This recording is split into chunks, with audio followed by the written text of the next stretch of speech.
श्री शिवाय नमस्तुभ्यम। जय माता दी। श्री ओम एस्ट्रोलॉजी में आप सभी का हार्दिक स्वागत है। आप सभी को चैत्र नवरात्रि की हार्दिक शुभकामनाएं। माता की कृपा, माता का आशीर्वाद हमें यूं ही मिलता रहे, ऐसी माता से कामना है। चैत्र नवरात्रि का स्थापना का मुहूर्त, कलश स्थापना का मुहूर्त कब है? चैत्र नवरात्रि कब से शुरू हो रही है जानते हैं। इस साल चैत्र महीने के शुक्ल पक्ष की प्रतिपदा को चैत्र नवरात्रि की शुरुआत होती है। चैत्र महीने के शुक्ल पक्ष की प्रतिपदा तिथि 8 अप्रैल 2024 को रात 11:50 से आरंभ होकर 9 अप्रैल 2024 को रात 8:30 तक रहेगी। हमारे हिंदू धर्म में त्यौहार हम उदया तिथि के अनुसार मनाते हैं, तो उदया तिथि के अनुसार चैत्र नवरात्रि की शुरुआत 9 अप्रैल से होगी, यानी 9 अप्रैल से हम नवरात्रि की पूजा की शुरुआत करेंगे। 9 अप्रैल को माता के पहले दिन की शुरुआत होगी और उसी दिन हम घट स्थापना भी करेंगे और 9 दिन के व्रत का या 9 दिन की पूजा उपासना का संकल्प लेंगे। माता की कृपा हम सब पर बनी रहे। इसे अलग अलग जगह पे अलग अलग नामों से जानते हैं। जैसे आंध्र प्रदेश में इसे उगादी त्योहार के नाम से जानते हैं, महाराष्ट्र में गुड़ी पड़वा के नाम से जानते हैं। इस साल माता भक्तों के बीच में घोड़े पर सवार होकर आ रही हैं। बड़े जोर शोर से माता की हम लोग आगमन की प्रतीक्षा कर रहे हैं। माता की पूजा करेंगे। जानते हैं किस दिन किस माँ की पूजा करी जाएगी। 9 अप्रैल 2024 को हम माँ शैलपुत्री की पूजा करेंगे। 10 अप्रैल 2024 को हम माता के रूप माँ ब्रह्मचारिणी की पूजा करेंगे। 11 अप्रैल 2024 को हम माँ के रूप माँ चंद्रघंटा की पूजा करेंगे। 12 अप्रैल 2024 को हम माता के रूप माँ कुष्मांडा देवी की पूजा करेंगे। 13 अप्रैल 2024 को हम माता के रूप माँ स्कंद माता की पूजा करेंगे। 14 अप्रैल 2024 को हम माँ के रूप माँ कात्यायनी माता की पूजा करेंगे। 15 अप्रैल 2024 को हम माता के रूप कालरात्रि की पूजा करेंगे। 16 अप्रैल 2024 को हम माँ के रूप माँ महागौरी की पूजा करेंगे। 17 अप्रैल 2024 को हम माँ के रूप सिद्धिदात्री की पूजा करेंगे और 17 अप्रैल को रामनवमी का पर्व भी है। रामनवमी जिस दिन भगवान श्री राम धरती पर प्रकट हुए थे और उन्होंने हम सबको एक आदर्श जीवन जीने की प्रेरणा दी। जानते हैं नवरात्रि में घट स्थापना का मुहूर्त। नवरात्रि में घट स्थापना के लिए सबसे शुभ मुहूर्त दिन का पहला 1/3 का समय होता है। इसके अलावा अभिजीत मुहूर्त में भी हम घट स्थापना करते हैं। ये भी बहुत शुभ फलदायक होता है। घट स्थापना के लिए 2 मुहूर्त बन रहे हैं। पहला मुहूर्त सुबह 6:02 से सुबह 10:16 तक, मतलब 4 घंटे 14 मिनट का समय जिसमें आप घट स्थापना कर सकते हैं। दूसरा मुहूर्त अभिजीत मुहूर्त जिसमें जो सुबह 11:57 से दोपहर 12:48 तक है, जो पूरा 51 मिनट का समय है, जिसमें हम लोग घट स्थापना यानी कलश स्थापना कर सकते हैं। हमारे हिंदू धर्म में जब भी हम कोई शुभ कार्य या कोई भी मांगलिक कार्य करते हैं तो हम सबसे पहले गणेश जी का आह्वान करते हैं और कलश स्थापना करते हैं। जितने दिन वो मांगलिक कार्य चलता है तब तक कलश स्थापना करके रखते हैं।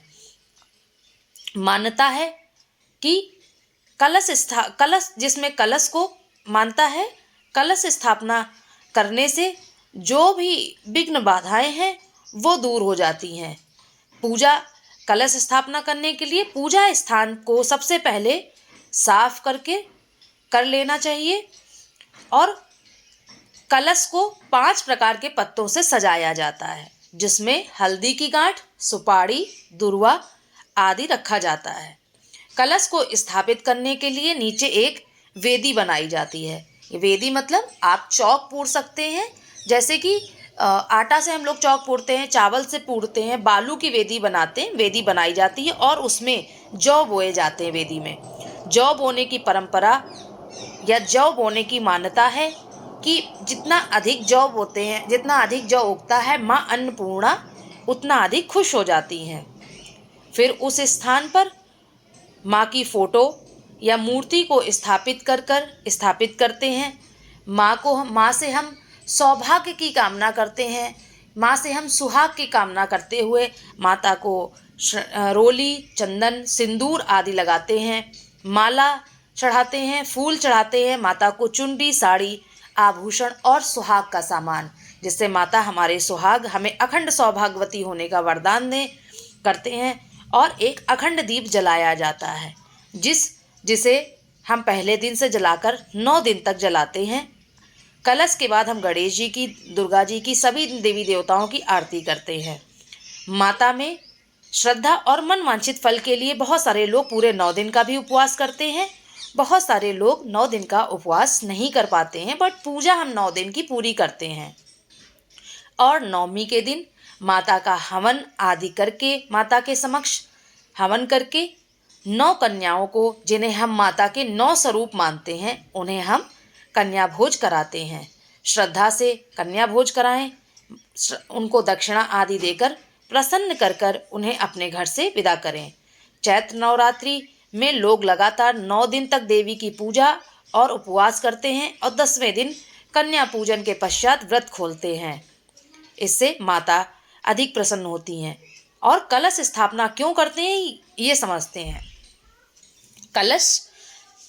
कलश स्थापना करने से कलश को शांति और सृजन का संदेश वाहक माना जाता है। जो संपूर्ण देवता कलश रूपी पिंड या ब्रह्मांड में व्यष्टि या समष्टि में एक साथ समाये हुए हैं, वो एक ही हैं और एक ही शक्ति हैं। कलश के हमारी मानता है कि कलश के मुख पर विष्णु जी का वास होता है और कंठ में रुद्र का और उसके मूल में ब्रह्मा जी स्थित होते हैं। कलश के मध्य में सभी मातृ शक्तियाँ निवास करती हैं। कलश में समस्त सागर, सप्तद्वीपों सहित पृथ्वी, गायत्री, सावित्री, शांतिकारक तत्व, चारों वेद, सभी देव, आदित्य देव, विश्वदेव, सभी प्रकार के पितृदेव एक साथ निवास करते हैं। कलश की पूजा मात्र से एक साथ सभी प्रसन्न होकर यज्ञ कार्य को सुचारू रूप से संचालित करने की शक्ति प्रदान करते हैं और निर्विघ्न यज्ञ कर्म को समाप्त करवाकर प्रसन्नतापूर्वक आशीर्वाद देते हैं। जब पूजा संपन्न हो जाती है, जब हमारा जो भी मांगलिक कार्य हमने ठाना है वो पूरा हो जाता है, हमारा संकल्प पूरा होने के बाद हम उस कलश को वहाँ से उठाते हैं और जो कलश के ऊपर आम्रपात्र रखा है, उस या पत्ते जो रखे होते हैं, उससे हम कलश के अंदर जो जल है उसको लेकर पूरे घर में या पूरे उस स्थान पर जहाँ पर हमने पूजा करी है उसमें पूरे में उस पानी को किंचन करते हैं, जिससे कि पूरा घर या पूरे उस स्थान को वो शुद्ध हो जाता है और ईश्वर का हमें आशीर्वाद प्राप्त होता है। कलश में डाले जाने वाला दूर्वा, कुश, सुपारी, पुष्प इस भावना को दर्शाता है कि हमारी पात्रता में दूर्वा के समान जीवनी शक्ति, कुश जैसी प्रखरता और सुपारी के समान गुण युक्त स्थिरता, फूल जैसा उल्लास और द्रव्य के समान सर्वग्राही गुण समाहित हों। कलश स्थापना का हमारे सारे मांगलिक कार्य में बड़ा ही महत्व माना जाता है। तो इस प्रकार हम कलश स्थापना करके माता के 9 रूपों की पूजा की शुरुआत करते हैं। पहले दिन शैलपुत्री माता, दूसरे दिन ब्रह्मचारिणी माता, तीसरे दिन चंद्रघंटा माता, चौथे दिन कुष्मांडा माता, 5वें दिन स्कंद माता, 6ठे दिन कात्यायनी माता, 7वें दिन कालरात्रि माता, 8वें दिन महागौरी माता और 9वें दिन सिद्धदात्री माता का दिन होता है। ये माँ दुर्गा के 9 रूप लेती हैं और ये शक्ति का अवतार है। पहले दिन शैलपुत्री माता, जानते हैं इनका नाम शैलपुत्री कैसे पड़ा। पर्वतराज हिमालय के घर में पुत्री के रूप में जन्म लेने वाली देवी को शैलपुत्री नाम से जाना जाता है। धार्मिक मान्यताओं के अनुसार माता पार्वती ने शैलपुत्री के रूप में पर्वत राज हिमालय के घर में जन्म लिया था, जिससे इन देवी का नाम शैलपुत्री पड़ा। शैल का अर्थ होता है पर्वत, ऐसे माता का नाम इनका शैलपुत्री माता पड़ा। फिर दूसरे दिन हम माता के दूसरे रूप ब्रह्मचारिणी माता की पूजा करते हैं। ब्रह्मचारिणी माता धार्मिक मान्यताओं के अनुसार भगवान शिव जी को पाने के लिए माता पार्वती ने कई साल तक कठोर तपस्या की, इसलिए कठोर तपस्या का आचरण करने वाली देवी को ब्रह्मचारिणी नाम से पुकारा जाने लगा। ब्रह्मचारिणी के नाम में ब्रह्म का अर्थ है तपस्या।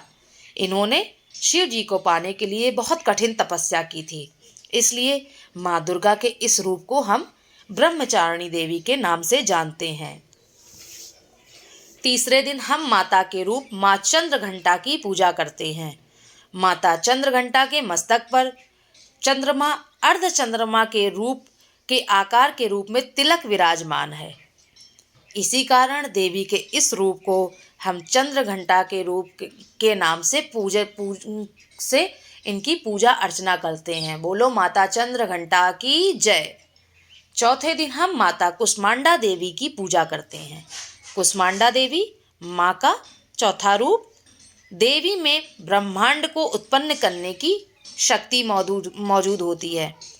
एक देवी है जो एक ब्रह्मांड को, एक शक्ति को जन्म दे सकती हैं। उनके अंदर पूरे ब्रह्मांड को समाहित करने की शक्ति है, इसलिए माता रानी के इस रूप को हम कुष्मांडा देवी माँ के नाम से जानते हैं। पांचवी देवी माता हमारी स्कंद माता। बोलिए स्कंद माता की जय। माँ पार्वती कार्तिकेय की माँ थी। माँ पार्वती कार्तिकेय की माँ है। कार्तिकेय का एक नाम स्कंद भी है। कार्तिकेय माँ पार्वती और शिव जी के बेटे हैं और उनका एक नाम स्कंद भी है, इसलिए स्कंद की माता यानी कार्तिकेय की माता होने के नाते इन्हें माँ स्कंद माता के नाम से जानते हैं। स्कंद मैया की जय। छठवीं माता माँ कात्यायनी माता। माँ कात्यायनी माता, जब महिषासुर का अत्याचार पृथ्वी पर बहुत बढ़ गया था, महिषासुर एक असुर था और इसने पृथ्वी पर नाना प्रकार के अत्याचार करने लगा था, तब भगवान ब्रह्मा, विष्णु, महेश तीनों ने अपने अपने तेज का एक अंश देकर महिषासुर के विनाश के लिए एक देवी को उत्पन्न किया। इस देवी की जो पूजा थी, इनको सर्वप्रथम ऋषि कात्यायन ने की थी और उन्हें माँ कात्यायनी के नाम से जाना जाता है। बोलो माँ कात्यायनी की जय। महिषासुर मर्दिनी माँ की जय हो। माँ सातवीं माता माँ कालरात्रि माता। माँ कालरात्रि को भगवती के सातवें रूप के रूप में जानते हैं।